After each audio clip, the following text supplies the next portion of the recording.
Hey everybody, happy Saturday night. We're cooking up some rack of lamb with polenta, and I've got lots of stories about rack of lamb. It's a favorite dish of mine.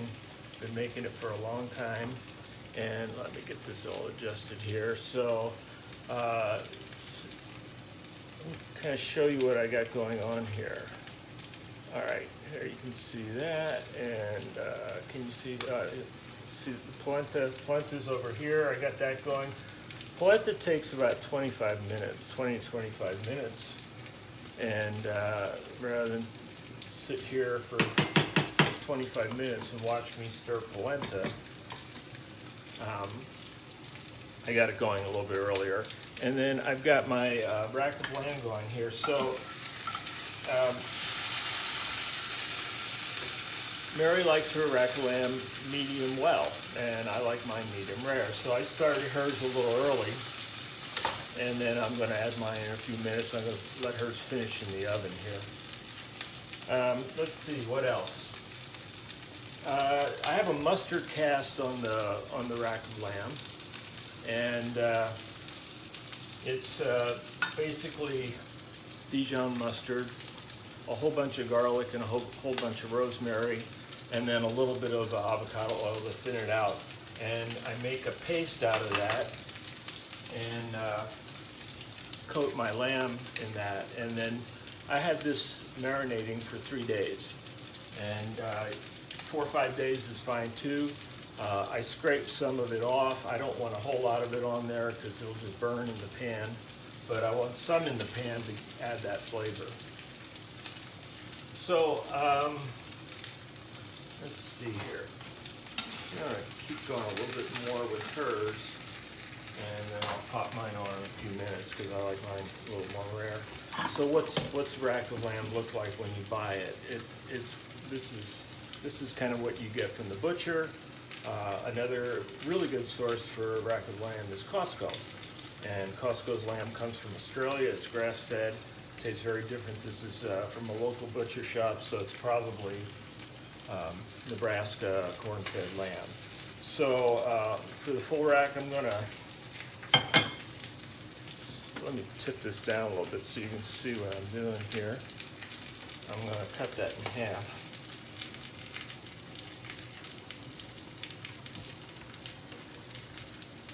And just cut around the bone a little bit there to get that out of the way.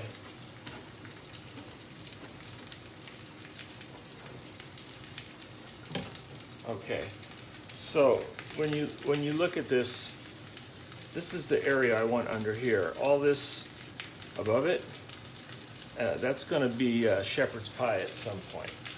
So I'm gonna carve all that off. Let me get rid of this guy. So I want to get that off. So I'm gonna use a nice sharp knife here and get it where I have just carved away that top cap.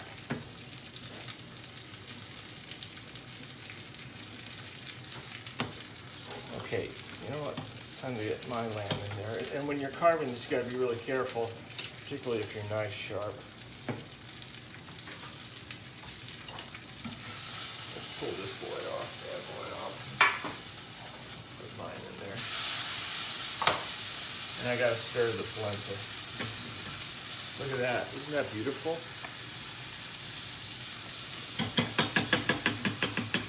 I'll talk about polenta in a minute, but let me finish the lamb here. So now I'm gonna, this is called French when you get it, but you wanna cut away around the ribs.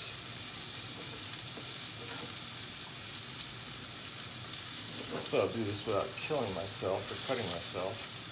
I usually don't do it right next to the stove.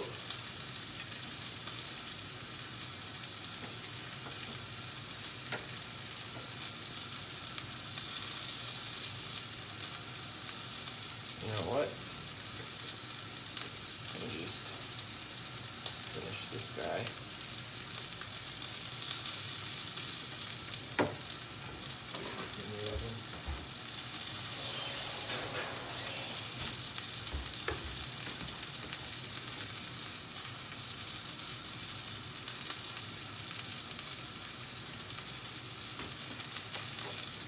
Okay, so it's a little bit sloppy, but sorry, I'm just trying to jam through this. Okay, for the most part, I got that carved down to the meat.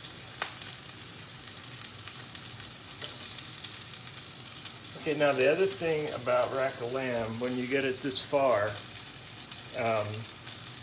you want to get rid of this little sinewy cap on top. So just stick your knife under there and burn it out to get rid of that. And a little bit more in there. Carve back. You guys can see this. What's odd about the Facebook Live is it reverses everything. I am not left-handed. Okay, so that's pretty good. I'll take that off as well. But you can see from here to here, that's what we're trying to get.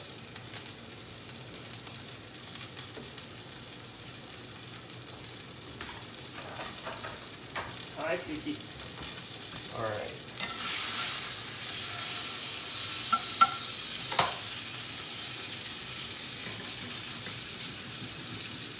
Now, my polenta's been going for about 15 minutes. Let me just scoop this over so you can see everything. Hey, Chris, how you doing? So, for the polenta, you guys can see that. Let me just make mine with it says I lost my connection. Anyway, I like to make my polenta with chicken stock, a little bit of cream, and it's about a 4-to-1 ratio. So I have 3/4 of a cup of golden pheasant polenta, which is a nice coarse grind, and then 3 cups of my liquid. And as I get to the end of this, I'm going to stir in some butter and some Parmesan. It's going to be fantastic. So when you're cooking lamb, or if you're cooking any meat, I want to have this medium rare, which is right around 130 degrees. And let me just move my dog. Here, this is Peaky. She's blind and she wandered away, so I'm going to put her back in her bed.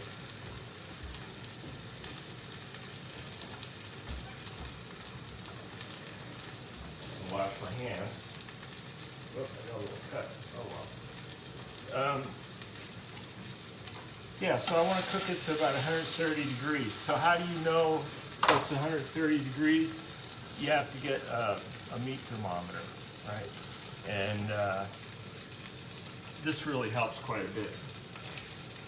Now, you know, if you were a line cook and you were cooking, 20 orders of rack of lamb every night, maybe you could do it by touch. But I only make this, if I make it 5 times a year, that's probably a lot.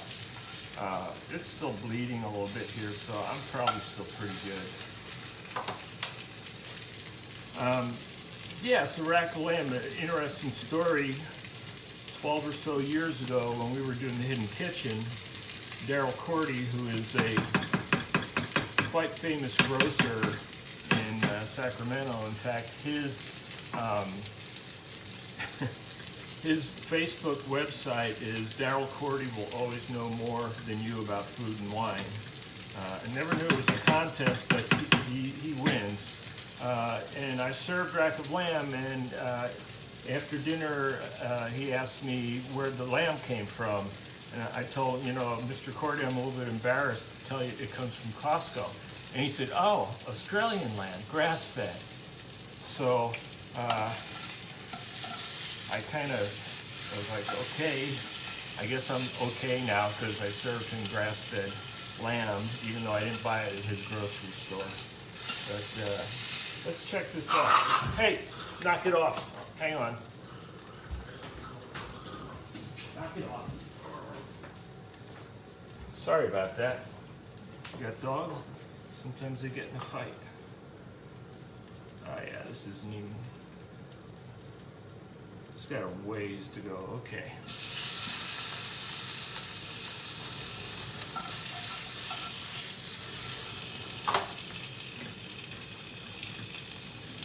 Give this guy a stir. And I'm about 15 or 18 minutes into the polenta. I'll taste it around 20 minutes. We're also doing a hidden kitchen dinner, a summer dinner, and again I was serving rack of lamb, and our dog jumped on one of the guest laps and stole the lamb chop and ran off into the garden to eat the lamb chop. So fortunately I made a few extras, but that was entertaining as well. Hang on, my dog's lost here. Come here, Peaky. Come here. Go to your bed.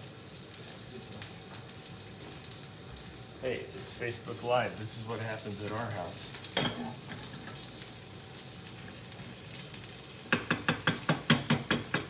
And my last story about rack of lamb is that, again, about this same time, 2008, 2009, I had the good fortune to be working for Kodak in the division I was in. We had a distributor in Florence, Italy, and I had to go there 3 or 4 times a year and work with our distributor. And the gentleman who owned the firm that was our distributor was a real gourmand, and so when we would travel, his name was Ulysses, and I would say, Ulysses, where are we eating tonight? And he'd say, only the best place, Dennis. And we had some fabulous meals together. And I was going to be there over a weekend, and I wanted to cook him dinner. And so what do you cook for an Italian gourmand? And I ended up making him rack of lamb and scalloped potatoes, something that I didn't think they would have in a normal Italian restaurant. And he absolutely loved it. When we went to get the lamb, we went to his butcher shop, and there was no lamb in the grocery case. So I said, Ulysses, where's the lamb? And so the butcher had us come to the back, and he had a whole lamb hanging there. And he asked me, what part do you want? And I showed him, the rib cage. And he said, that's all you want? And yeah, I said, yeah, that's exactly what I want. And so I said to Ulysses, where's his bandsaw? How's he going to cut this thing? And he had this big wooden chopping block there. And he just took the whole lamb, put it there, got his hatchet, and went at it. Okay, I'm about 110 here. So I've got a little ways to go on that guy. And Mary's lamb is in a 425 degree oven. And on my polenta, I'm getting really close here. What's the story? What's the difference between polenta and grits? I have no idea.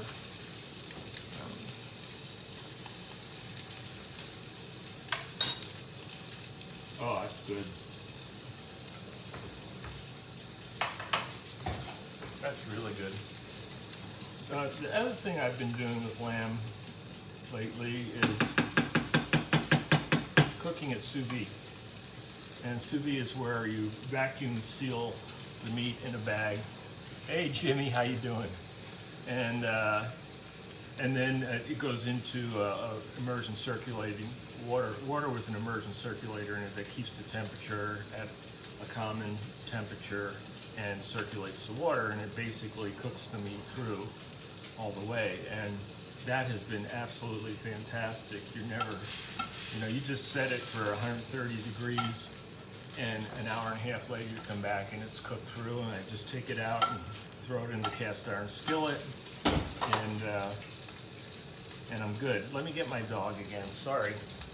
Peaky, come here. Come here, Peaky. Come here. Stay here. Get here. Sorry about that. She's blind.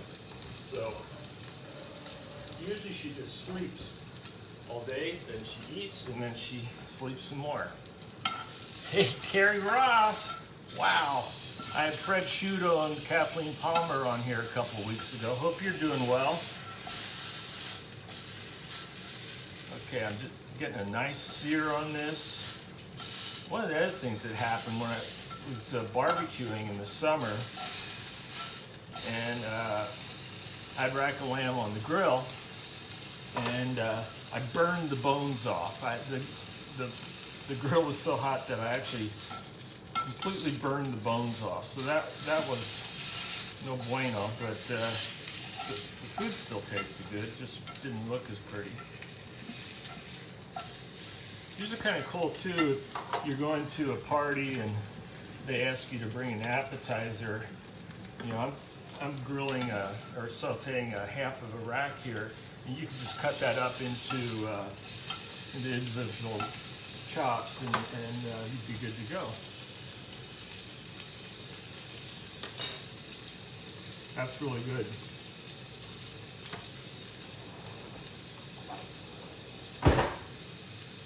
The polenta is really good. I'm going to add 3 tablespoons of butter.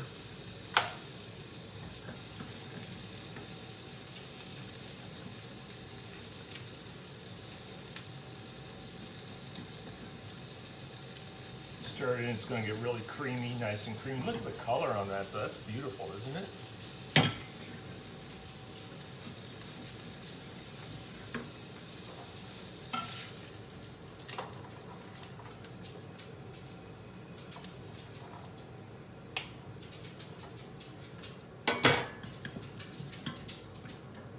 Okay, I got some Parmesan here.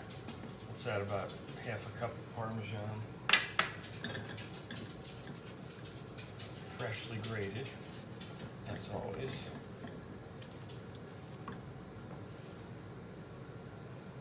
Okay, I'm up to about 115, so a little ways to go here on this guy. Usually about 10 minutes or so on this. Let me turn my heat up a little.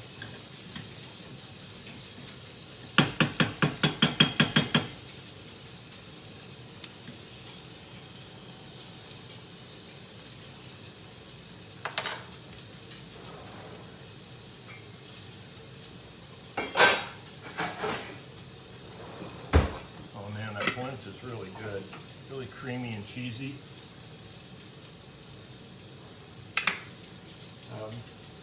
The other thing that's kind of fun with polenta, I'm going to just serve it in a bowl with the lamb on top and a little olive tapenade for the lamb. But with if you want to pour it out into a pan and let it dry, let it cool, then you can cut it up and I've made croutons out of it. I've made it into an appetizer. Take a spear of asparagus, make looks like a French fry out of the polenta. Put a spear of asparagus on it, wrap it with prosciutto, and pop it in the oven for a little bit. A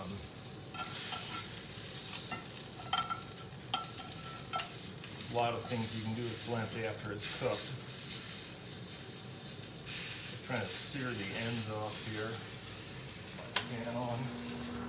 How we're doing? We're 20 minutes into dinner prep here.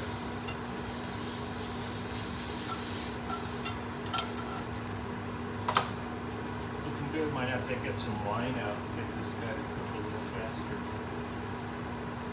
Looking pretty good. Got some fresh rosemary here. Use that in the mustard cast. Oh, let me get my dog again. Come here, Pete. Come here, dog.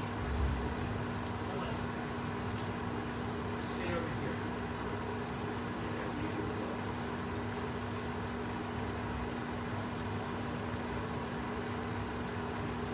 Dog can't see, and she just gets up and starts stumbling around. Keep her in the kitchen so she doesn't hurt herself or mess up anywhere else in the house. Boy, it's really tender. I can feel it when I stick the probe in there.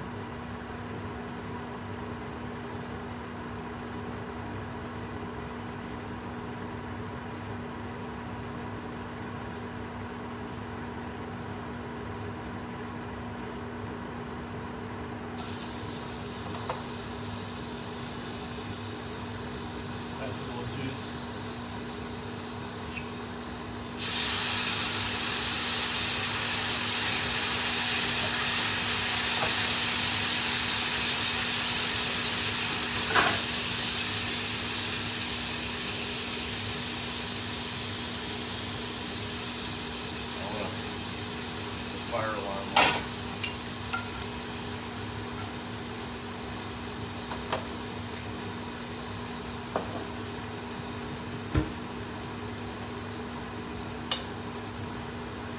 What else?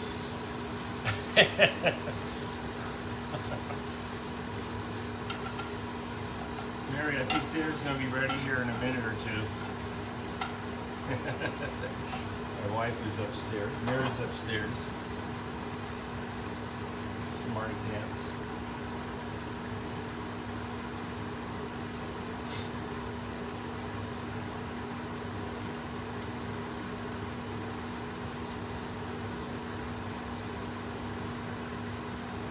Okay. That's close enough.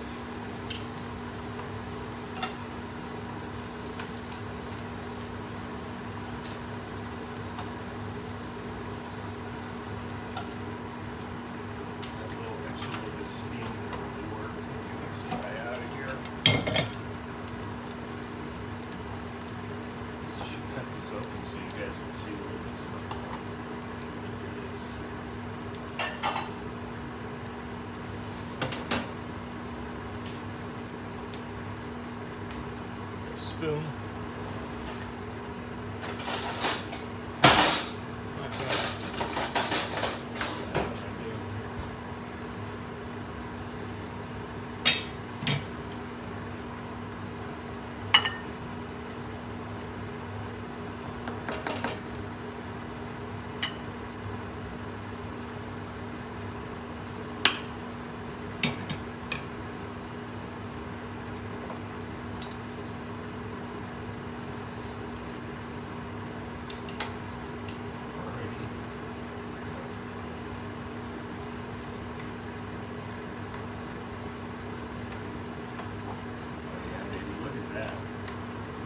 That is perfecto.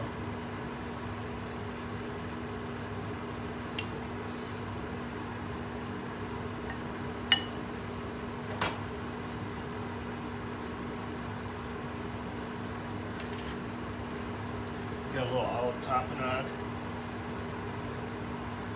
That on the side there. Who needs vegetables when you got lamb?